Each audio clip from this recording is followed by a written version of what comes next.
हाड़ौती और कोटा के पर्यटन की जब भी बात आती है तो हम सिर्फ कोटा शहर की कुछ प्रमुख धरोहरों और आधुनिक कोटा का ही जिक्र किसी के सामने कर पाते हैं, जबकि घूमने का असली मजा तो पुराने कोटा के भीतर है। स्थानीय कॉलेज और विद्यालय के बच्चों को हर साल पुराना कोटा घुमाया जाता है और उसे कहा जाता है हेरिटेज वॉक, यानी शहर की समृद्ध ऐतिहासिक विरासतों को देखना।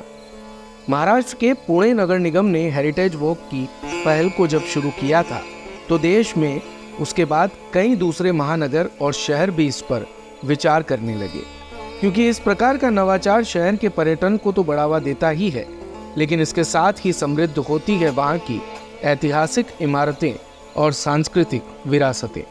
क्योंकि जब पर्यटन बढ़ता है तो उस शहर की आर्थिक धुरी को भी बड़ी गति मिलती है। और कोटा में भी इसी तरह की हेरिटेज को संरक्षित कर, जीर्णोद्धार कर सौंदर्य से रचा जाए तो ये वॉक पर्यटकों को बड़ा लुभाएगी, क्योंकि पुराना कोटा अपनी ऐतिहासिक भव्यता और वैभव से भरपूर है। यहाँ के परकोटे अपने भीतर कई हैरत अंगेज कहानियाँ समेटे हुए हैं, जिन्हें कोटा की नई पीढ़ी को जानना चाहिए।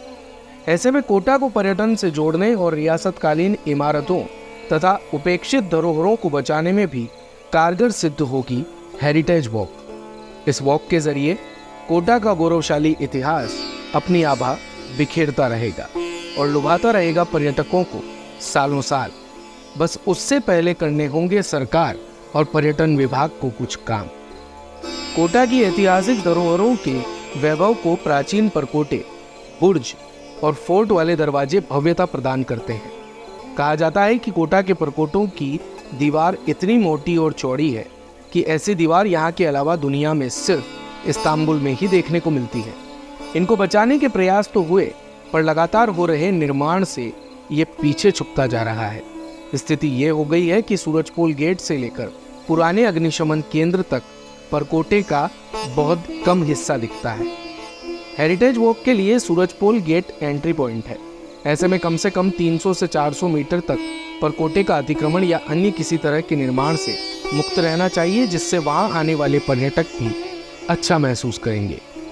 परकोटे के पास के भवन अब से 2-3 मंजिला होते जा रहे हैं, जिससे कुछ जगह तो केवल कंगूरे ही नजर आते हैं। रियासत काल में परकोटे का निर्माण शहर की सुरक्षा के लिए 3 चरणों में हुआ, जिसका जिक्र इतिहासविद फिरोज अहमद की पुस्तक में भी है। ऐतिहासिक धरोहरों के साथ ही कोटा के प्राचीन मकानों के रिनोवेशन के लिए भी नियम बनाए जाएं। परकोटों के चारों दरवाजों के भीतर का क्षेत्र प्रोटेक्टेड एरिया घोषित किया जाए, जहां 100 वर्ष से पुराने मकानों को पूरी तरह से गिराने पर पाबंदी हो और उनके जीर्णोद्धार के लिए नियम भी बने, जिससे उनका मूल स्वरूप बरकरार रखते हुए पारंपरिक शैली और पदार्थ का उपयोग अनिवार्य किया जाए। प्राचीन मंदिरों और इमारत में जहां पत्थर का उपयोग किया गया है उन पर कलर या पेंट कर देना उचित नहीं है।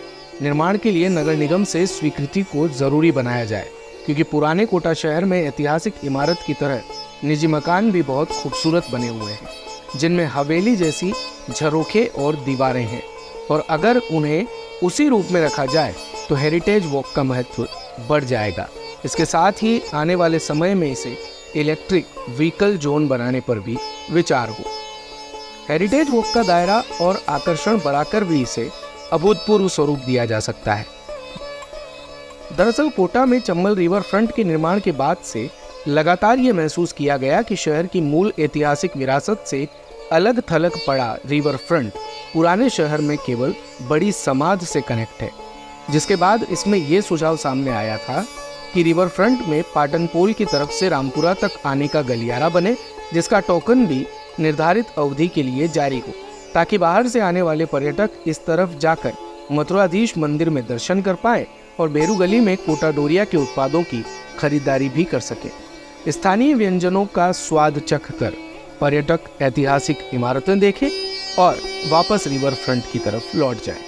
इसी तरह बोट के बालाजी की तरफ से रिवर फ्रंट को गढ़ से कनेक्ट किया जाए, जिसके लिए लिफ्ट का इस्तेमाल हो सकता है। वहां ऐसी व्यवस्था हो कि पर्यटक रूफटॉप पर बैठकर प्राचीन और आधुनिक इमारत को एक साथ देखने का आनंद ले सके। उदयपुर की बागोर की हवेली की तर्ज पर ही रोज शाम को यहाँ सांस्कृतिक, लोक नृत्य और गायन का कार्यक्रम आयोजित किया जाता है, तो स्थानीय कलाकारों को भी आर्थिक संबल मिलेगा।